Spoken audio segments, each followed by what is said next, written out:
Hello, সবাই ভালো আছো? আমি বিপুল স্যার আবার চলে এলাম। আমরা কিন্তু ক্লাস 4-এর অ্যাক্টিভিটি টাস্কগুলো পরপর করব।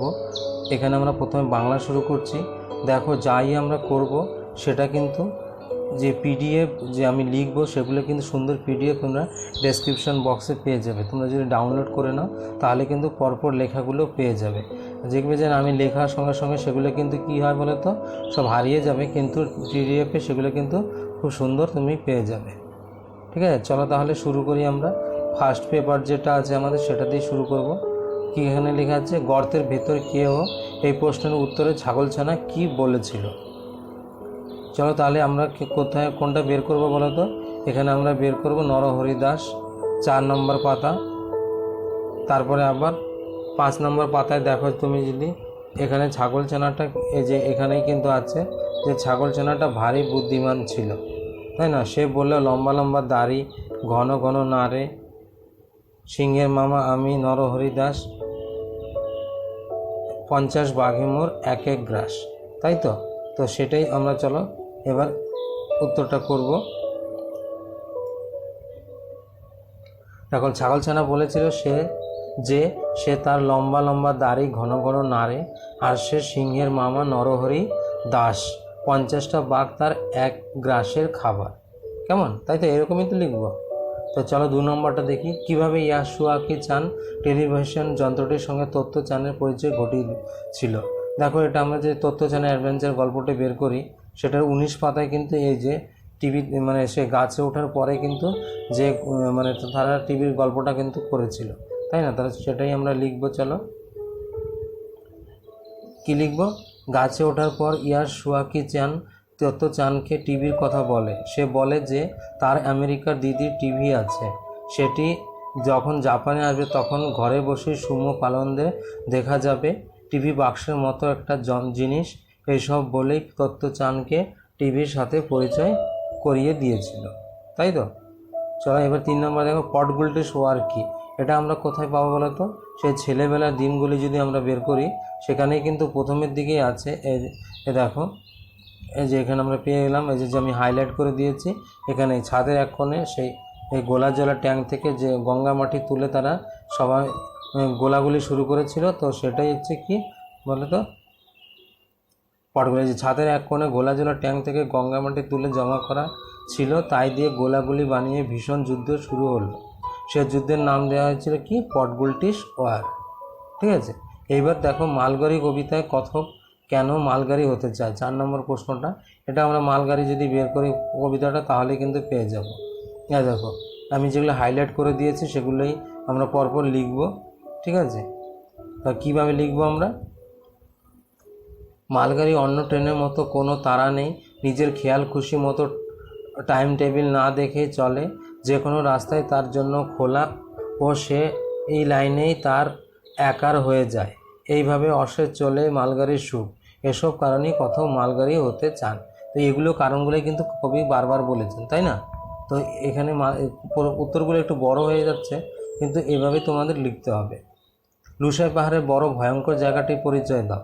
এটা আমরা যে যে বনের খবর যদি পড়ি সেখানে কিন্তু আমরা পাবো। এই দেখো, যেখানে আমি হাইলাইট করে দিয়েছি সেগুলোই কিন্তু এর উত্তর, তাই না? তাহলে কি লিখবো, 650-700 বর্গ মাইল এই ভয়ঙ্কর জায়গায় কোনো গ্রাম, পথ বা মানুষের নামগন্ধ নেই, শুধু জন্তু জানোয়ারে ভরা।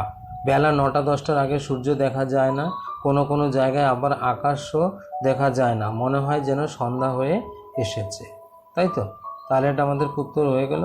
এবার 6 নম্বর দেখো, মূর্ধন্য ধ্বনি বলতে কী বোঝো। এটা দেখো, তোমাদের যে ভাষা পাঠ বই আছে সেখানে কিন্তু এই প্রশ্নের উত্তরগুলো পাবে। এই দেখো, তুমি এটা যদি এই যে বইটা বের করে শেষের দিকে এখানে পাতা নম্বরটা দেখছি না, তো এখানে এই যেরকম আছে দেখো, এই যে ট ঠ ড ঢ মূর্ধন্য, এগুলোকে 5টাকে টবর্গের কী বলে, মূর্ধন্য ধ্বনি বলে। তো আমরা সেটাই লিখবো এখন, মূর্ধন্য ধ্বনিটা। তাহলে কি লিখবো, ট বর্গের ট ঠ ড ঢ মূর্ধন্য, এই 5টি বর্ণকে মূর্ধন্য ধ্বনি বলে। তাহলে আমাদের ফার্স্ট পার্টটা কিন্তু কমপ্লিট হয়ে গেল। এবার পার্ট 2 যেটা আছে বাংলা আবার, সেটা আমরা এবার বের করব। তো এটাও আমরা সব একটা একটা করে কেটে নেবো, তাতে আমাদের লিখতে সুবিধা হবে। সন্দেহ নেই, মাত্র কোন বিষয়ে কবির কোনো সন্দেহ নেই সেটা আমরা এবার লিখব। আমরা সবার আমি ছাত্র যদি বের করি, এই যে শেষের দিকে কিন্তু বিশ্বজোড়া পাঠশালা নাম সবার আমি ছাত্র, ঠিক আছে, এখান থেকে কিন্তু আমাকে সেটা লিখতে হবে। তো চলো লিখি, কী লিখব? এই বিশ্বজুড়ে কবির পাঠশালা ছাত্র হয়ে তিনি নানাভাবে শিক্ষা দিনরাত নিচ্ছেন। পৃথিবী জুড়ে যেসব পাঠ্য বিষয় আছে তাই তিনি কৌতূহলে শিখছেন, আর এতেই তার সন্দেহ নেই। তাই তো, একটু বড় হয়ে যাবে, কিন্তু এভাবে আমরা কিন্তু লিখব। 2 নম্বর দেখো, নরহরি দাস গল্পে বাঘ, শিয়াল আর ছাগলছানাকে তোমার কেমন লেগেছে? তার মানে গল্পটা পড়ে তোমার কেমন মনে হয়েছে? নরহরি দাস যদি আমরা পুরোটা পড়ি, ঠিক আছে, প্রথমে ছাগলছানা, তারপর ষাঁড় ছিল, ষাঁড়ের কথা এখানে বলেনি, শিয়াল আসলো, সেই গর্তের মধ্যে এসে দেখলো, তারপর সে ভয় পেয়ে বাঘের কাছে গেল, বাঘ তারপরে আবার যখন শিয়ালকে নিয়ে আসলো, তখন এই গল্পটা এইভাবে চলেছিল, তাই না? তো আমরা এইভাবে লিখব, নরহরি দাস গল্পে বাঘকে প্রথম দিকে সাহসী মনে হলো, যেহেতু আমাকে বাঘের কথা বলেছে আমি বাঘের কথা প্রথমে লিখলাম।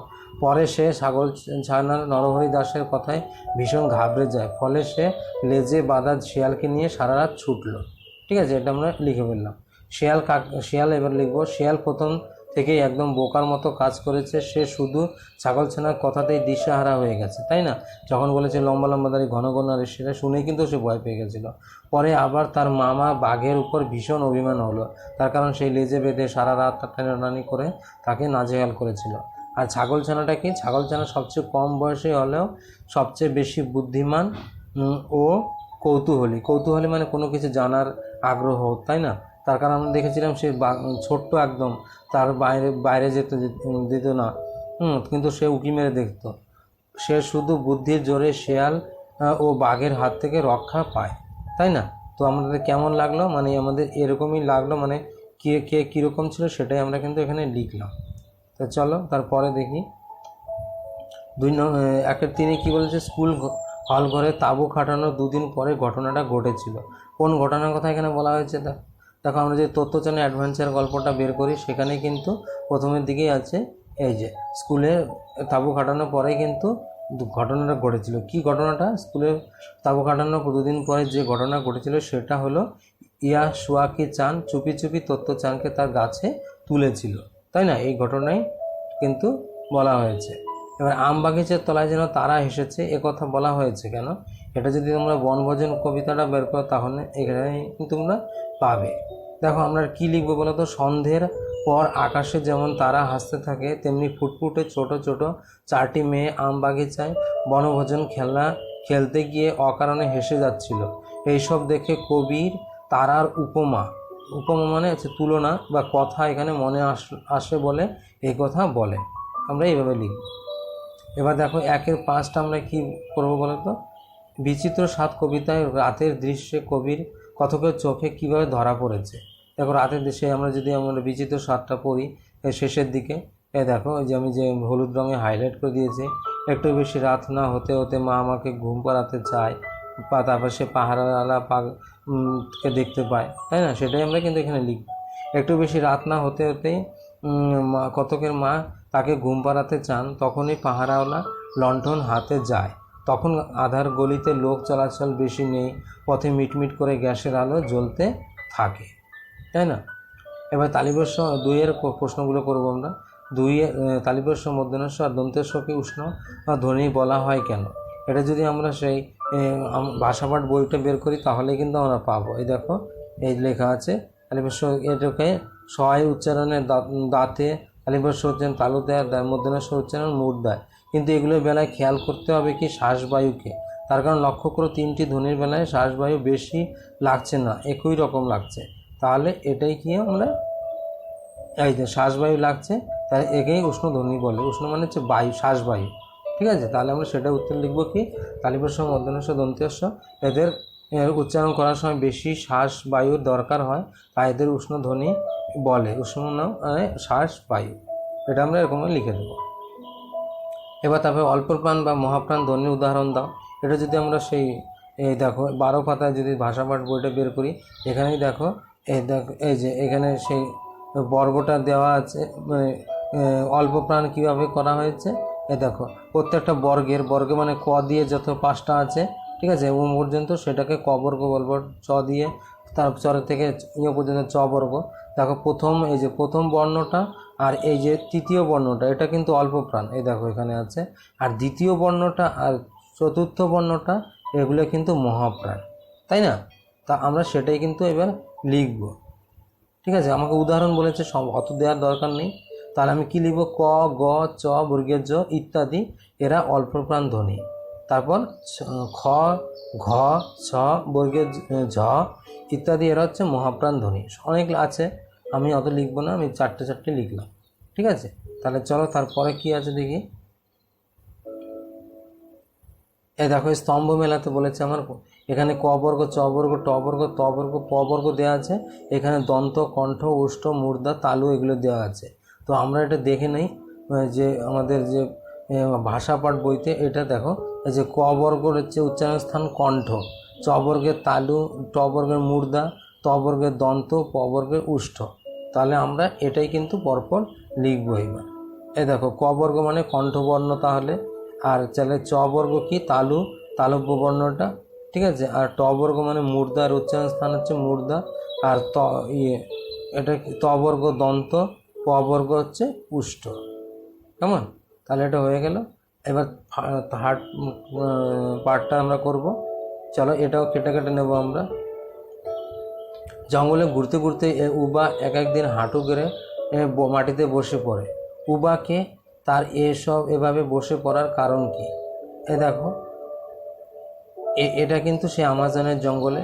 তোমরা যারা আমার ভিডিও রেগুলার দেখো তারা কিন্তু জানবে যে আমি কিন্তু আমাজনের জঙ্গল থেকেই কিন্তু সেকেন্ড টার্মের এখান থেকে কিন্তু আমি বিভিন্ন ক্লাসের কিন্তু ভিডিওগুলো আছে, তোমরা কিন্তু দেখতে পারো। সেগুলোতে কিন্তু খুব সুন্দর ভিডিও সহকারে সেই আমাজনের জঙ্গলের ভিডিও, তারপর আরও মজার মজার ভিডিও দিয়ে কিন্তু এই পড়াগুলো আমি সম্পূর্ণ করেছি। সেগুলো তোমরা কিন্তু দেখতে পাবে, আমার নিচের ডেসক্রিপশন বক্সও পাবে, বা যদি চ্যানেলে চলে যাও সেখানেও কিন্তু গিয়ে তোমরা এগুলো কিন্তু দেখতে পাবে। দেখো আমরা কি লিখব? উবা আমাজনের জঙ্গলে এক আদিম অধিবাসী ছেলে এভাবে বসে পড়ে সে কথকের চোখের দৃষ্টিতে কিছু বুঝতে চায়। এরপর কাঠকুটো দিয়ে ছবি এঁকে কথকের কাছ থেকে জানতে চায় সে কোন পৃথিবীর মানুষ আর সেই পৃথিবীটা কীরকম, তাই না? এটাই আমরা লিখব। এবার 2 নম্বর হচ্ছে দুঃখিনী তুই, তাই তো মা এ দুঃখ ঘুচাবো আজ। কথকের কিভাবে তার মায়ের দুঃখ দূর করতে চায়। এটা যদি আমরা সেই আমি সাগর পাড়ি দেবো কবিতাটা পড়ি তাহলে কিন্তু নিচের দিকে কিন্তু আমরা বিশেষ করে পাবো যে সেই মণিমা এনে দেবো যে তোর ঘরে যা নাই, দুঃখিনী তুই তাই তো মা এ দুঃখ ঘুচাবো আজ। তো এগুলোই আমরা একটু সুন্দর করে লিখবো। কী লিখবো? কথকের দুঃখিনী মায়ের জন্য সেই মণি এনে দেবে যা তার ঘরে নেই, জগৎ জুড়ে সুখ কুড়িয়ে আনবেন। আর জহরত, পান্না, চুন্নি, মুক্তামালা এনে মাকে রাজনারী করে দুঃখ দূর করবে, তাই তো? এবার 3 নম্বর বলো, এবার ফেরার পালা। দক্ষিণ মেরু অভিযান থেকে ফেরবার পথে ক্যাপ্টেন স্কট ও তার সঙ্গীরা কী ধরনের প্রতিকূলতার সম্মুখীন হলেন, মানে কি বাধা পেলেন সেটাই কিন্তু আমরা লিখব। এবার দেখো এটাও কিন্তু আমি আমার ভিডিও আছে, দেখবে পড়ায় খুব সুন্দর। এখানে আমি সেই দক্ষিণ মেরুতে কীরকম বরফ পড়ে, কেমন মানে যাত্রাটা কঠিন, সেগুলো কিন্তু সুন্দর ভিডিওর মাধ্যমে তুলে ধরা আছে। দেখো এই তো ফেরবার পথে ভয়াবহ সেই পাথরের বরফের বৃষ্টি, তারপরে ইভানোস পড়ে গেল তুষারপাতে পরের দিন, তারপর সবাই একসাথে মারা গেলেন। এটা কিন্তু আমরা পড়েছি, তাই না? আমরা এটাই এবার লিখব। কি লিখব? দক্ষিণ মেরু জয় করে ফেরার পথে স্কটেরা ভয়ানক বিপদের মুখে পড়েন। হাওয়ার বদলে শুধু বরফের বৃষ্টি হয়, অনন্ত তুষারপাতের পথের দিশা হারিয়ে যায়। এইভাবে শ্বাসরুদ্ধ অবস্থায় চলতে চলতে একে একে সবাই মারা যান। এভাবে আমরা লিখব। এবার দেখো 4 আলো নাটক অনুসরণে শম্ভুর সাহসিকতার পরিচয় দাও। দেখো আলো নাটকটা যদি আমরা সম্পূর্ণ পড়ি তাহলে কিন্তু আমরা এই শম্ভুর কথাটা জানতে পারবো। এই দেখো প্রথমে 12 বছর বয়স হলেও শম্ভুর মন থেকে ভয় যায় না। কেন? সে বনের ভয়, অন্ধকারের ভয় হয়। তারপরে সে আর কিসে ভয় পায়, এগুলো কিন্তু পরপর সে নাটকটা পড়লেই তোমরা দেখতে পাবে যে এই যে সে ঘর থেকে যখন বেরিয়েছিল হুতুম পেঁচা, লক্ষ্মী পেঁচারাও কিন্তু ভয় পেয়েছিল। সেই গাছগুলো, বন বেড়াল, এগুলো মনসা জব, এগুলো সব কিছু দেখে কিন্তু সে কিন্তু ভয় পাচ্ছিল, তাই না? কিন্তু শেষ পর্যন্ত কিন্তু সে ভয়কে জয় করে ফেলেছিল। তাহলে আমরা কি লিখব? নাটকের শুরুতে দেখা যায় শম্ভুর মনে খুব ভয়, সে বনের ও অন্ধকারে ভয় পায়, কিন্তু তবু সে তার দাদুর জন্য ওষুধ আনতে বেরিয়ে পড়ে। পথে প্রথম পেঁচা, ঘন গাছের সারি, বনবিড়াল, মনসার ঝোপ ও বাদুড়দের ভয় পায়, কিন্তু যখনই সে আলো তুলে ধরে তখন তারা সবাই পালিয়ে যায়। এভাবে তার ভয়ও দূর হয়ে যায়। এইভাবে শম্ভু সাহসী হয়ে ওঠে ও ওষুধ নিয়ে আসে, তাই না? তাহলে আমরা এভাবে কিন্তু লিখব। তো আমরা এইভাবে কিন্তু বাংলাটা শেষ করে ফেললাম। এরপরে আমরা ইংরেজি অঙ্ক সবগুলো পরপর করব। তো এই যা লিখলাম এগুলো কিন্তু সুন্দর ওইভাবেই তোমরা পরপর পেয়ে যাবে। PDF বক্সে ডাউনলোড করে নেবে 2-3 MBর, তাহলেই কিন্তু সুন্দর পেয়ে যাবে পেজ হিসাবে একদম। আর লাইক করে অন্যদের শেয়ার করে দিও, কেমন লাগছে জানিও, আর সাবস্ক্রাইব করে বেল আইকন অন করে রেখো। ধন্যবাদ তাহলে।